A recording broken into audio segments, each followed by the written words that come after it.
Chapter 61. The Girl in Black Burqa. Inaz spent 1 month in the house of her good neighbors in the village of Virar. All this time, she waited eagerly for her lover to return and take her back to their love nest. Every now and then she visited their chawl during the day and cleaned it up. Her small chawl without Joseph like a deserted castle. It was lifeless and scary as if it was haunted by ghosts. Every day, she stood in her neighbor's balcony and looked at the busy street below, hoping to spot the face of her lover among those Indian people. She wondered why Joseph didn't return. Was he still searching for her in New Delhi? After a long wait, Inaz finally decided to take the risk and phone her lover and inform him about her escape and return to Bombay. Alas, when Inaz dialed his number, Joseph had already sold his cell phone to a Muslim shop at Nizamuddin Main Market. By then, he became so broke until he began selling his personal stuff. He already sold his watch to the same shopkeeper. The Muslim man gave him little money for his watch and cell phone. The greedy Muslim man promised to pay more money, if Joseph agreed to sell his wedding ring to him. The ring was in pure gold. Joseph said to him, "If I have to starve to death or live and sleep in the Nizamuddin railway station among the poor and homeless people, I would never sell my wedding ring." Joseph felt the only thing was still tying him to his kidnapped wife was that little piece of gold. If he sold it, he would have sold his love with it. Joseph also sold his other personal items such as his shoes, shirts, and trousers. He remained with only 1 shirt and 1 trouser. He was wearing in his feet old men's slippers. Finally, his miserable conditions forced him to sell his missing wife's clothes and shoes. If he had anything more left to sell, Joseph wouldn't have stopped his search for his kidnapped wife and returned to Bombay. Inaz happened to be sitting and weeping in her doghouse when the postman came and knocked the door. No one had ever visited them before. So, she thought it was her lover and better half Joseph. She stood immediately and ran to the door and pulled it open. She didn't bother to find out whether it was Joseph or one of those terrorist students who comes to harm her. To her great surprise, she saw the postman standing with big envelope in his hand. Without saying any word, he dispatched the letter and gave her a pen and paper. Inaz put her signature and returned the paper and pen to the postman. Without uttering a word, the Indianman turned his back and went away. Since the couple got married and began to live together, no letter had come to any one of them through their home's address. Both of them received their family's letters through their college's address. Inaz took her letter and closed the door and returned to the same chair and sat. She quickly opened the envelope and looked at the big letter that was folded carefully and placed on top of other big paper. Reading a few lines, Inaz understood from where it came and who wrote it. The opening words revealed the sender was about to convey great news. While she was reading it, Inaz's heart was bubbling with joy unspeakable. She knew at last she had been emancipated from that mental and physical slavery.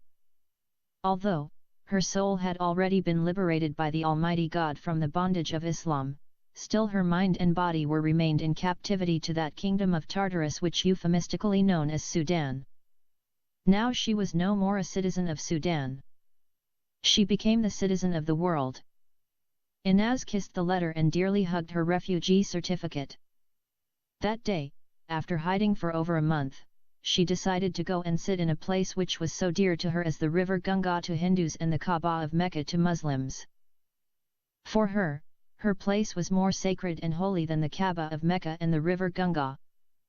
The Kaaba is a leftover of the temple prostitution worship of the Black Stone. The river Ganga is the most sacred river to Hindus and worshipped as the goddess. Yes, Inaz wanted to go and sit in the place where her lips kissed the lips of her lover and both united souls began to drink from the fountain of their deep and genuine love. And there she went. The terribly abused and persecuted Inaz knew the area where she was going to sit was teemed with those children of darkness who used to be her fellow citizens. So, to hide her identity, she put on the black burqa which she robbed from that poor soul whom she murdered by her own hands. The fear of being caught and punished for that murder began to subside and diminish day after day. Inaz used her neighbor's computer and did thorough search for any information about that ladies' washrooms incident at New Delhi International Airport and found none. Not a single report or article about it was mentioned in all the capital cities' newspapers or TV channels. Therefore, she started to entertain the possibility that the victim was rescued and her dear soul was restored to her body. Maybe after all, it wasn't her day to die. It was Friday evening on the day the abused Inaz came to receive healing for her many emotional wounds and bodily injuries. The beautiful queen necklace was filled with young lovers and newly wedded couples. A Muslim girl in a black demeaning burqa made every lover to feel uneasy. They were not used to this kind of coffin-like curtain. The beautiful Indian girls who come there with their lovers usually put on shirts and trousers, salwar kameez, and saris. Some of them come in t-shirts with pants and shorts. Even the Indian police didn't like to see such kind of a religious girl in that romantic place. Nevertheless, since there was no law to forbid Muslim girls in burqas to fall in love or to be kissed in public, they ignored the girl in black burqa. Notwithstanding, seeing a black burqa clad, some of the lovers voiced loudly their protests and showed their discomfort. Inaz, understandingly, ignored their unpleasant remarks and continued her walk along the beach. It didn't take her long time to reach her favorite spot. Unfortunately, she found her spot was occupied by a single lover who was waiting for his beloved to come.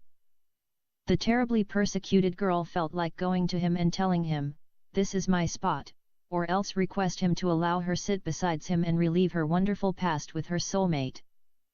Inaz was paralyzed and her feet were rooted in the ground as soon as she made the greatest discovery in her life. It was her beautiful Joseph.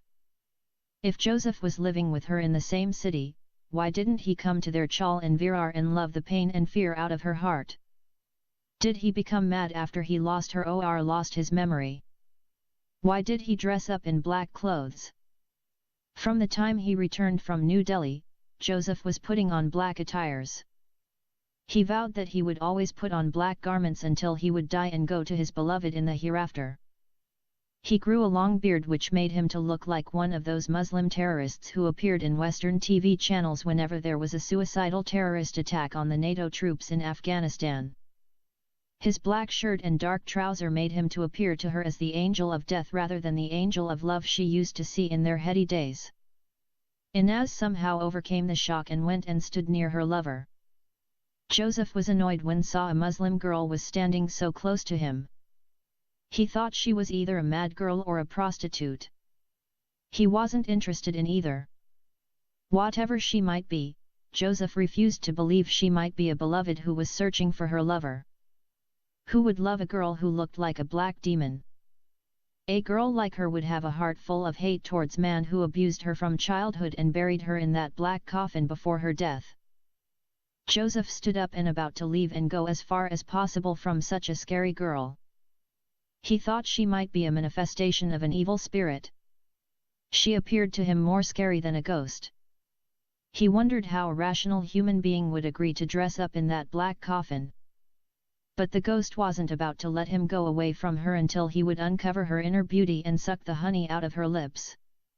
How could she let him go after she found him when she thought she had lost him forever? He was her Romeo and she was his Juliet, or he was her Caius and she was his Lila. He was her beautiful Joseph and she was his lovely Inez.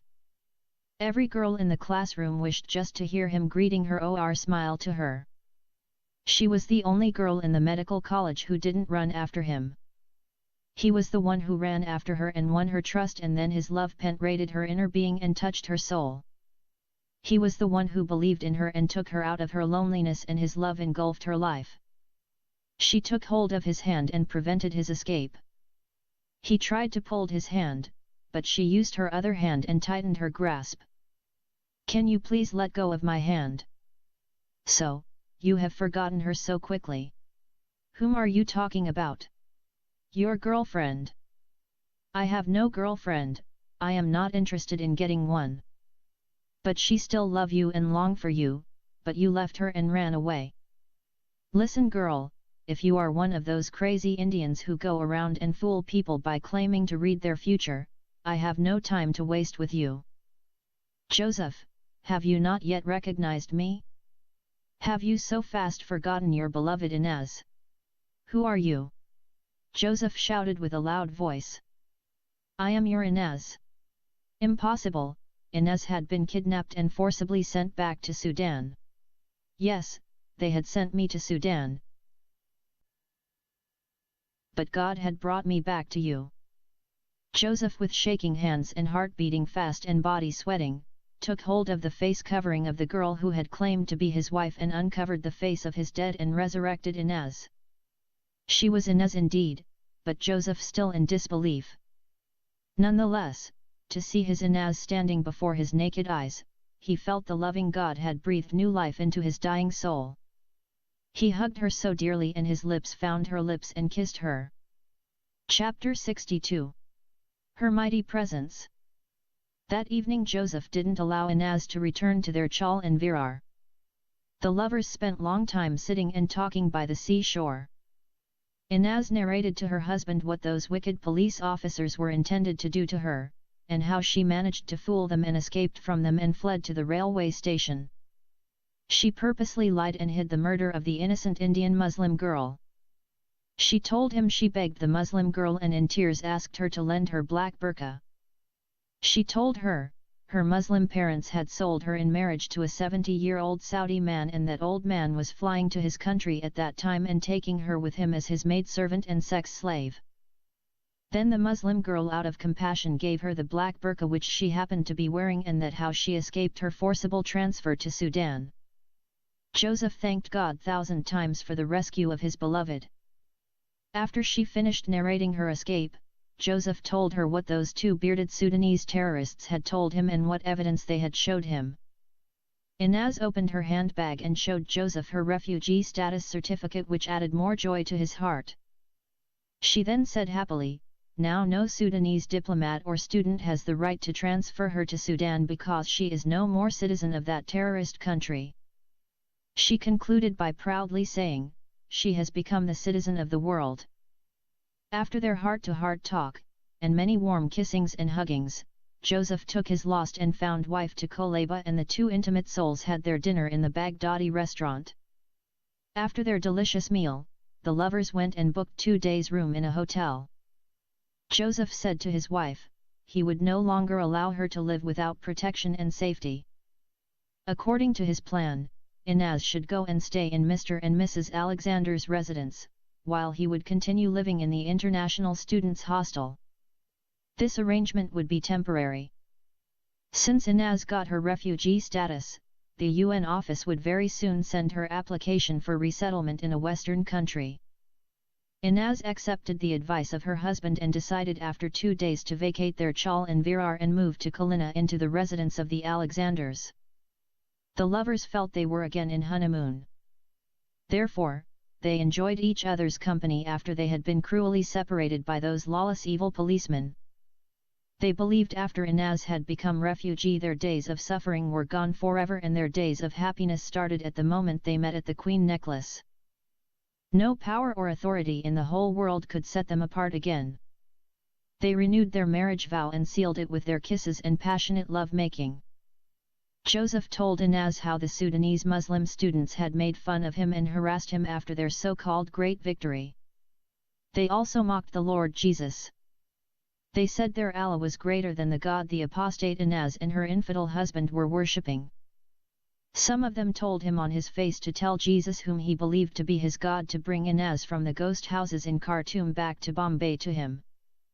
Then they said if Jesus could do such an impossible miracle then they would leave their Allah and worship him.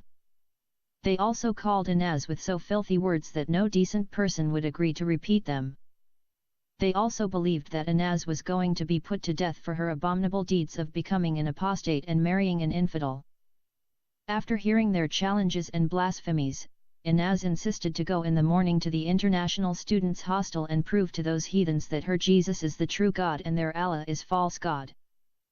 They had plotted 2 times with the help of the Bombay police and the New Delhi police and had kidnapped her and taken her to the Bombay Chhatrapati International Airport and the New Delhi Indira Gandhi International Airport, but her Lord Jesus Christ had snatched her from them twice and would do the same 10 times because he is the omnipotent, omniscient and omnipresent God. Joseph, however, not agreeing with her going to those fanatic terrorists and challenging them in their den of kidnappers and murderers. Inez refused to change her mind until her lover acquiesced. On Saturdays and Sundays, all Sudanese students would gather in the Foreign International Students Hostel. If you came to the cafeteria you would not find an empty chair. Sometimes, you might not find a place to stand. They were like ants or black cockroaches, you see them everywhere. If you wanted to go to the washroom you need to stand in a long queue. Likewise, if you desired to buy tea or food from the cafeteria you have to stand in a long line. If you go outside the hostel you would see them hovering everywhere like flies and grasshoppers. They tease every woman passes in front of the hostel. They brought with them all their bad habits which they picked up in their male-dominating country. They would sit idly and chat all day long until 6 o'clock in the evening. Then they would begin to go in groups to the Koleba area. Likewise, they would gather in front of the Arab restaurants and chat and gossip until midnight. On that particular Saturday, their routine was changed when the apostate Inez Ahmed Salah walked in front of them, while the beautiful Joseph was holding her by her waist. If any one of them wasn't there, and 10 of them would tell him later on that the accursed Sudanese apostate Inez had come in flesh and bones inside the International Students' Hostel, he would not believe them even if they had to swear by their holy Quran and invoke their Prophet Muhammad. You could hear a pin drop in the cafeteria. Before the mighty presence of Inez, they were shouting to hear each other. Every one of them was struck with paralysis and their mouths became dumb and their ears deaf. 2 African students from Kenya who were friendly with Joseph stood from their chairs and requested the beautiful Inez and her handsome Ethiopian husband to occupy their seats. Inez flashed them with smile and sat first, and then her better half seated himself close to her. In the twinkling of an eye, the cafeteria became empty except for a few other foreign students. Inez's mighty presence like the light, which chased out all those children of darkness. Chapter 63. The Mystery. The lovers spent approximately 10 minutes and left. While emerging out of the hostel, Inez was called by every filthy word in the Arabic language. She just ignored their nasty words and continued her graceful walk while her handsome husband was holding her hand and leading her out. The hated apostate was walking with her head held up high and her lovely lips were decorated with a naughty smile. She knew, their colorful words were exposing their bitter anger, crushing defeat, and their deeply rooted animosity towards her. When they reached the main street of the seashore, the lovers stopped a taxi and hopped in and disappeared from the eyes of those extremely angry Sudanese students. The news of the mysterious and sudden manifestation of the Whore of Babel in the International Students' Hostel spread far and wide. It traveled with the speed of light and instantly reached the ears of the ambassador of the Sudanese embassy. The grand terrorist refused to believe it until 7 leaders of the Muslim Brotherhood swore by their holy book and sent him many photos of Inez walking hand in hand with her infidel husband. While the lovers were leaving, many of them used their cell phones and took their pictures. Immediately, the ambassador contacted his accessories in crime and demanded to know whether actually the apostate Sudanese girl had boarded her direct flight or not. The 2 terrorists knew Inez had managed to fool them and escaped. Nevertheless, they used her boarding card as an alibi that they had successfully executed their mission and received their money. But, the truth is that, the terrorist who was dressing in police khaki uniform and guarding the ladies' washroom, rushed in and tried to catch Inez undressed up and drag her out. And if possibly he might find an excuse to rape her. The 2 terrorists were strictly ordered by the Sudanese embassy not to rape Inez, and that was why she wasn't raped like the Naga girl. Instead, he found another young woman lying inside a toilet room. While he was in dilemma as whether to rescue the unconscious woman or to run out and search for Inez in the airport, a couple of ladies walked in. Upon seeing a policeman with gun in hand and a young woman lying dead, the frightened women screamed and fled out. The terrorist too fled before any other police arrived. To cut long story short, the supposedly murdered young Muslim woman was rushed to the hospital in an ambulance and her life was saved. The only sad thing, she missed her flight to Toronto. Nonetheless, when the Sudanese ambassador demanded to know the truth, the young Muslim woman and her husband had already settled in their promised land. Meanwhile, the Muslim terrorists pleaded the fifth and the ambassador believed them. Now the angry grand terrorist wanted to know how Inaz returned back to India. Which authority in Sudan released such a disgraceful girl and allowed her to return to Bombay? In fact, this question was asked by many Sudanese students and received 101 answers. From the extreme claim that the President of the United States of America, Donald Trump, had personally phoned the President of Sudan, Omar al-Bashir, and demanded the immediate release and return of the apostate Inaz Ahmed Salah, or otherwise Sudan would face further economic sanctions and also possible airstrikes by the American Air Force. Another claim said that Inaz's father, as famous and smart lawyer, proved in the criminal court that his daughter didn't forsake Islam and become Christian. He supplied sufficient evidence to prove all these were malicious rumors created by some wicked Sudanese students.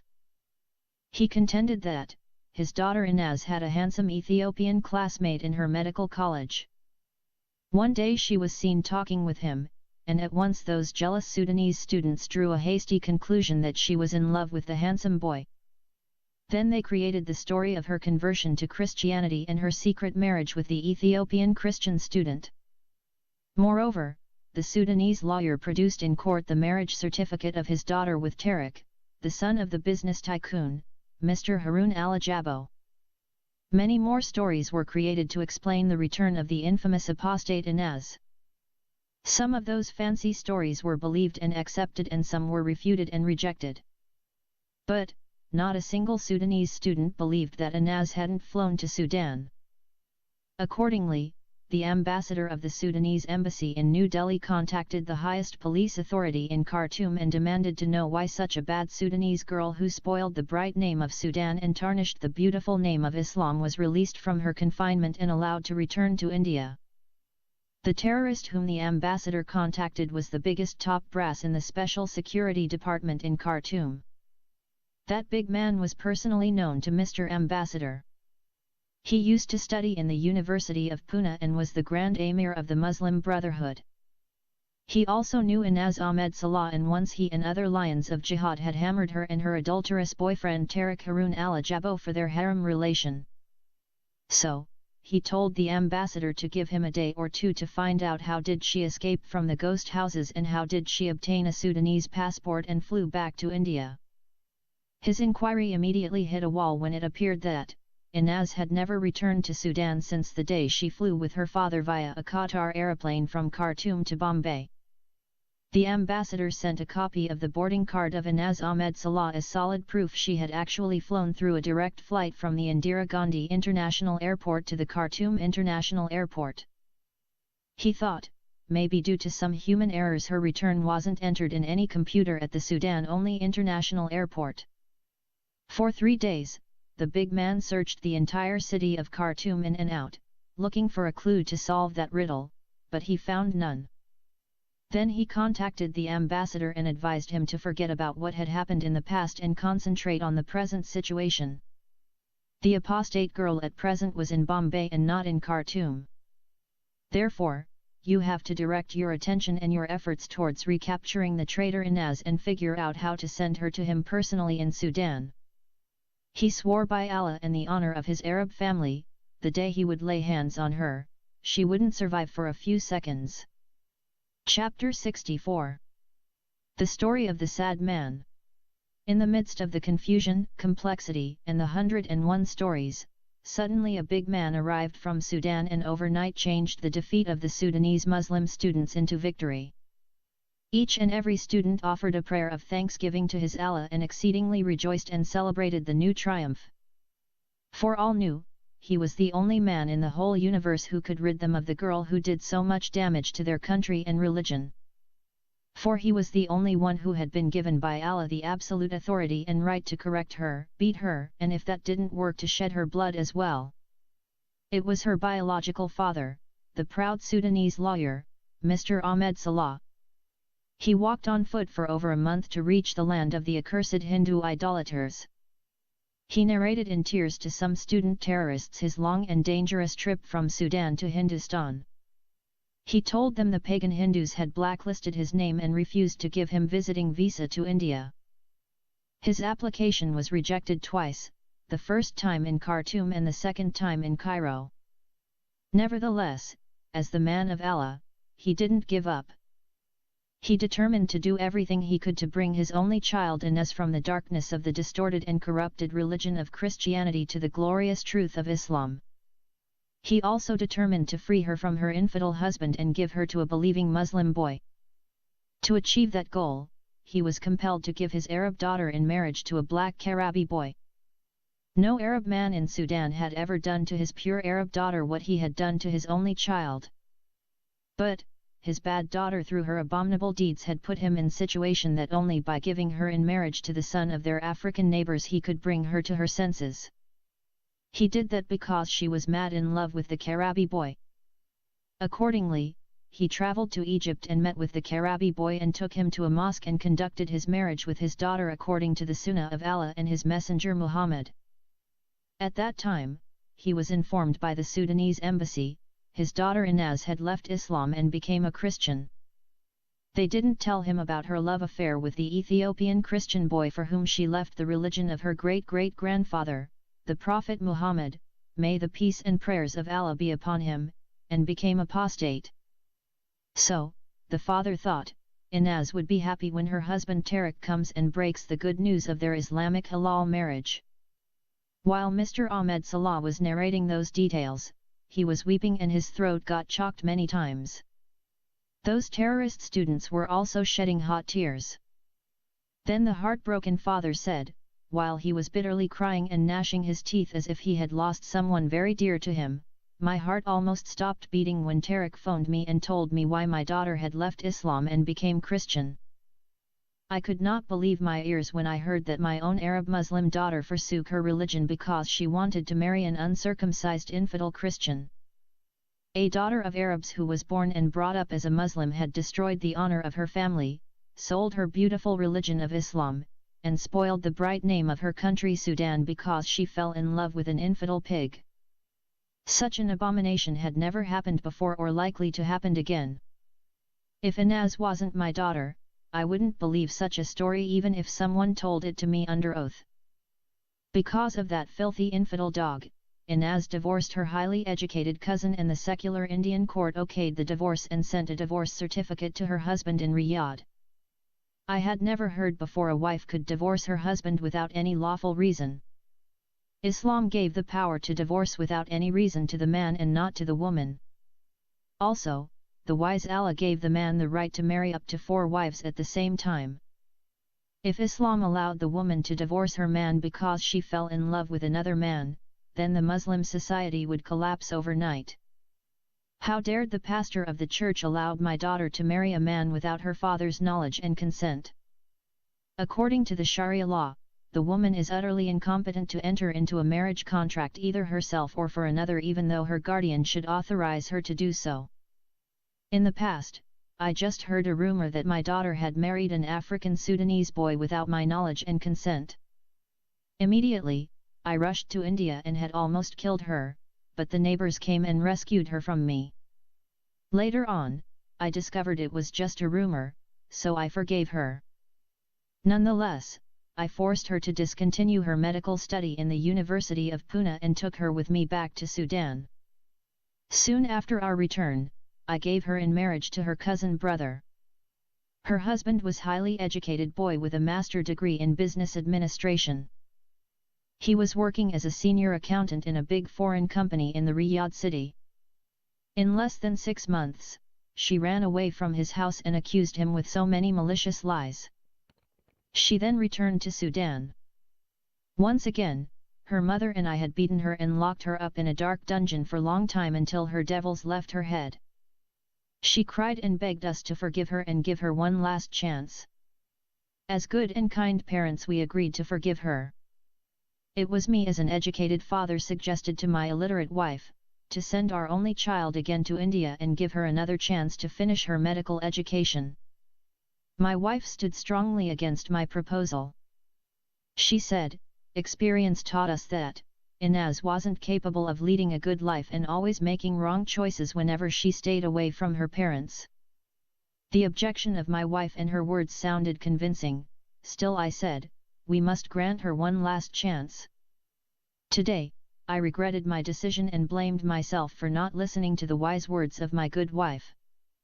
Because of the problem Inaz faced in Pune, I decided to shift her to Bombay University.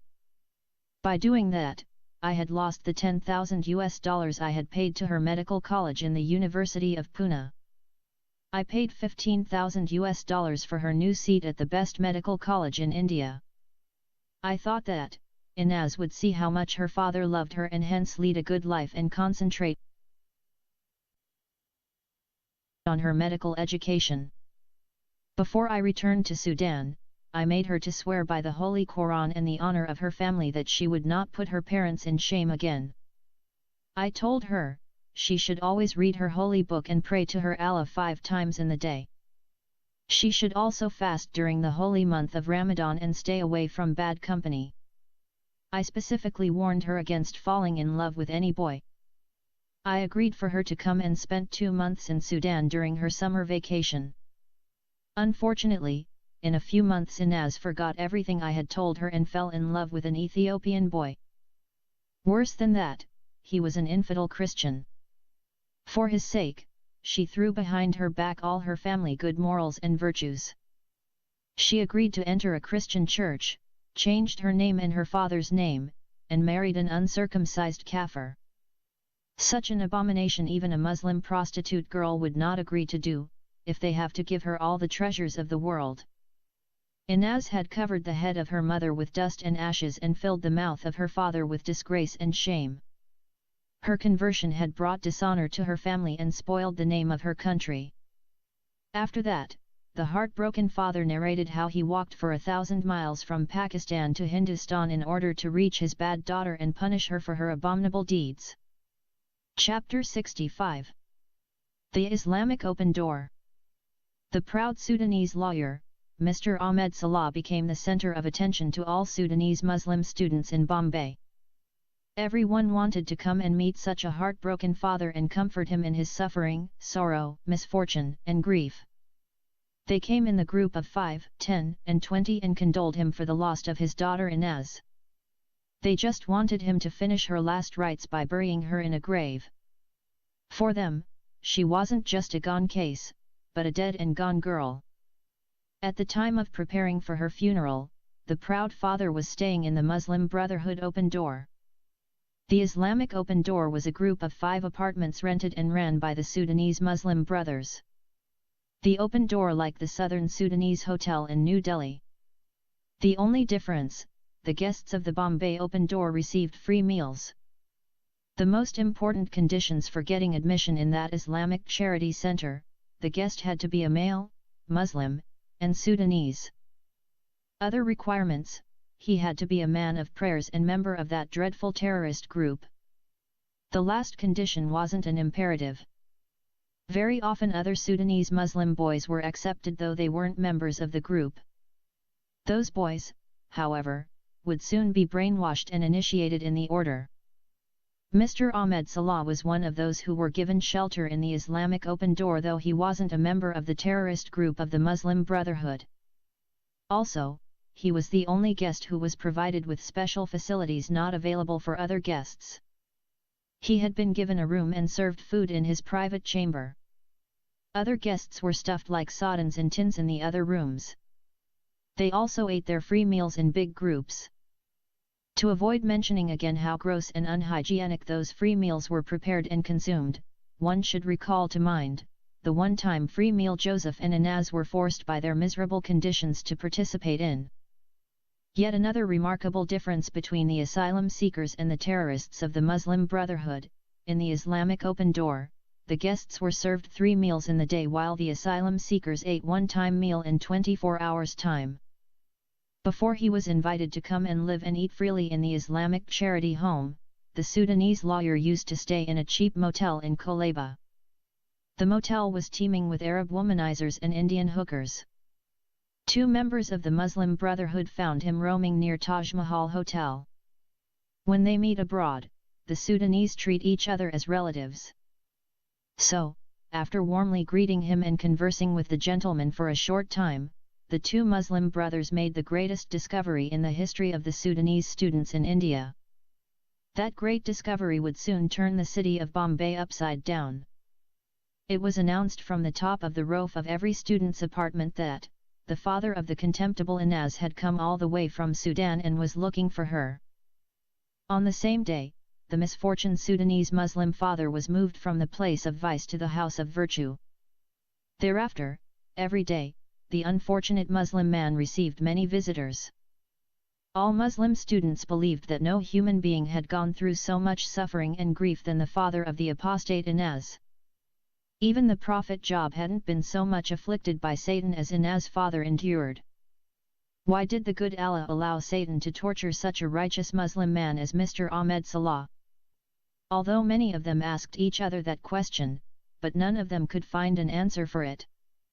The Islamic open door became like the house of someone who had lost a very dear person. In actual fact, those Sudanese students had hidden agenda. They wanted to instigate the father of the despicable Inaz and drive him into the spirit of jihad so that he could carry out the commandment of the Prophet Muhammad on his apostate daughter. Muhammad said, "Whoever changes his religion, kill him." The proud Sudanese lawyer didn't know where to find his daughter. He found all the Sudanese students he met were helpless in this regard. After Inaz came with her infidel husband and challenged and defied them in their unholy sanctuary, they didn't know where she went and where she was staying. They were astonished when the beautiful Joseph returned alone to the International Students' Hostel and resumed his residence as before. Some of them followed him to his medical college and didn't see Inaz there. Where was he hiding her? Why weren't the 2 of them living together? For 1 week they carefully monitored Joseph's movements, but they didn't see him meeting Inaz. The search for Inaz went on for 3 weeks without any success. The 1,400 Sudanese Muslim students would have never known the hiding place of Inaz if not a traitor in the church had disclosed it to them. It was the conjugal partner of the despicable Khalid Mamoun al-Ajabo, the cousin brother of Tariq. Mary Akal found out through some Indian believers that the Muslim apostate girl, for her safety and protection, was staying in the residence of Mr. Vijay Alexander. She at once informed her sex master and that slave trader proclaimed the great discovery all over the city. But soon, that great discovery became great disappointment. It appeared that the residence of Alexander family was guarded around the clock by armed security guards. Moreover, Mr. Alexander and Mrs. Alexander had their armed bodyguards. So, anyone wanted to reach Inaz had to go first through those armed guards and bodyguards. Inaz herself would never step out of her protective custody without the company of the Alexanders and their armed bodyguards. All Mr. Alexander's cars were bulletproof. Also, Mr. Alexander was always carrying with him 1 or 2 of his licensed firearms such as revolver, assault rifle, submachine gun, and the like. While the terrorist students were trying to find a way to enable Mr. Ahmed Salah to penetrate through that fortified residence and reach his apostate daughter, some drastic changes in the life of Inaz and Joseph took place. Mrs. Mary Alexander came out with an idea to solve the disagreement between their church pastor and Joseph and Inaz. She had a good intention. She wanted Joseph and Inaz to return to the church and be received as husband and wife. Before she put her thought in action, she discussed it first with her husband. Finding her husband agreeing, she told him to talk to their pastor first before sharing her plan with Joseph and Inaz. The pastor also accepted the idea and promised to abide by his words. After that, the Indian Mary shared her thought with Inaz and through her the brilliant idea reached the ears of Joseph. Inaz phoned Joseph and told him what Mary had suggested. According to the plan, Inaz had to go to the Bandra court and divorce her Muslim husband Tariq Harun al-Ajabo as she did before to her husband Osama Hashim Salah. After the court would grant her an official divorce, Joseph and Inaz should have a new court marriage. Inaz went to the Bandra court, filed for divorce, and gave the court Tariq's parents' address in Khartoum. As her case with her gay and pimp husband Osama Hashim Salah, the secular Indian court divorced Inaz Ahmed Salah from her pseudo-husband Tariq Harun al-Ajabo. Shortly after receiving her divorce certificate, Joseph and Inaz had a second court marriage.